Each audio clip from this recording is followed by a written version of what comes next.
say something. Wait until the crowd cries. Oh, wait until the Hello everybody, this is the HD Project, here with another video today, and we're now in a different setting. Ooh la la. And we have now a special guest. You can introduce yourself. Hi, I'm Carlos Alomar, and this is the Sound Synthesis Research Center for the Performing Arts at Stevens Institute of Technology, where I'm a professor of music and technology. Okay.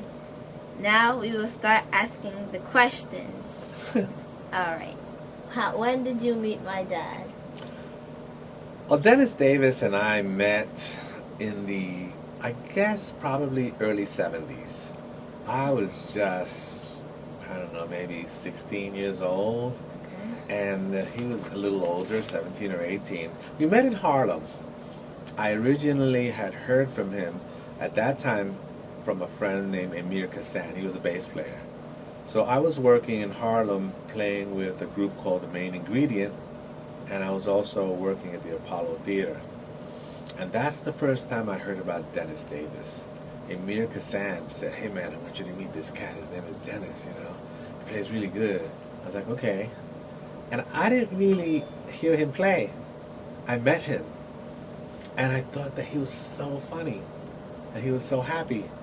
And so before we actually played together, we became friends. Which is kind of cool because sometimes musicians, they're all good. But sometimes you have more fun with some people than you have with others. And he was so much fun to be around that we just kind of started hanging out together. And then later on, we started playing together. But I met him in the early 70s when we were just teenagers. What's the best memory of Dad and both as a musician and as a friend? One of my favorite memories of Dennis was that we were playing in this place, and we decided we're really tired. Let's go to the movies. And so we decided to go to the movies. And the movie didn't start yet.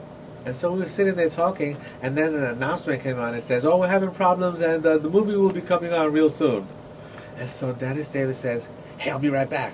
And he jumps up, and he goes to the front of the movie theater, and he starts doing a comedy routine. And we were like, "What's he doing? What's he doing?" The next thing I know, all these people are laughing because he was entertaining them. And then finally you hear, "Oh, the movie's getting ready to start." And then he said, "Thank you very much." And a big round of applause. And he comes and he sits back down. And me and my wife Robin were like going, "Oh my God, I can't believe he just got up and went up there and just entertained all these people in the movie theater." That's the kind of guy he was. Funny? Yeah, funny. But also, it's not just funny, it's courageous. Would you get in front of a movie theater and say jokes? I don't think so. No. What kind of person has such courage and so much confidence that he would do something like that? Dennis. He also had that kind of confidence when he played. Dennis would try things that were not usual for drummers. He would play regular, but then he'd go, with one hand he'd go, with one hand. I mean, yes, he could do it because he was a great drummer. But even if you could do it, could you do it while you were playing? And would you do it while you were playing? That's one of the things that made him a great drummer. He was courageous, and he had all these ideas, and he would just let those ideas like flow through him, and he would play them. That is the mark of genius, in that if I think of it, I can do it, which is pretty cool. If he was still here, what would you tell him? Come over for dinner. Dennis and I, all we did was play around. We had so much fun. What would I tell him? Everything I used to tell him. How you doing? Really good. Fantastic. Let's just go hang out. Let's have fun.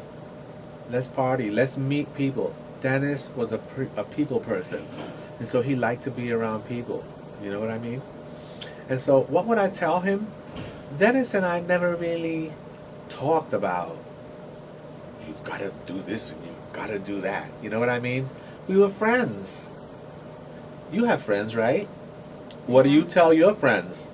Let's go play. You want to go play video games? You want to go eat? You want to go to McDonald's?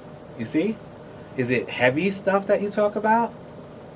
Nah. What do you want to do with your friends? Play. Right? Games.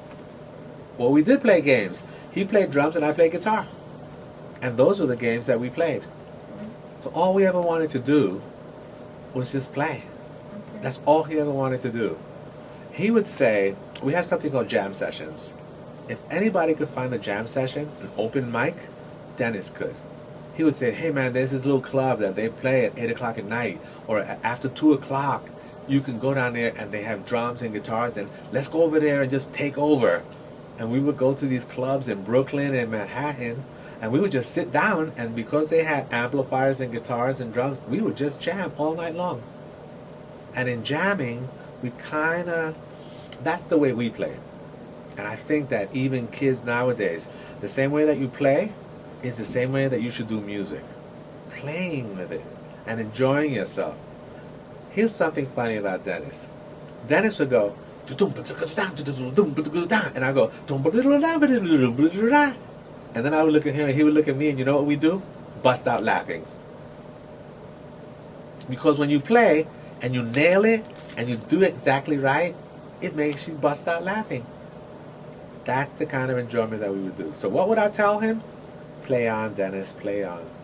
How does Dennis Davis drumming feel to you? Dennis Davis, it's not, well, here's what we have to remember. One drummer playing by himself is like awesome. But one drummer playing with a bass player and another guitar player, man, they can do things and go places that that drummer could not go by himself.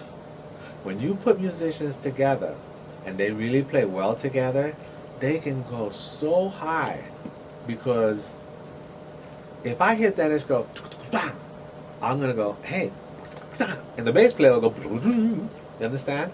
So after a while, every time he did one thing, I would get it and I would go, I got you, and I would cover him. And so would the bass player. Dennis Davis, George Murray, and Carlos Alomar became what we call the DAM trio. DAM stands for Davis, Alomar, and Murray. The DAM trio worked with David Bowie for about 30 years.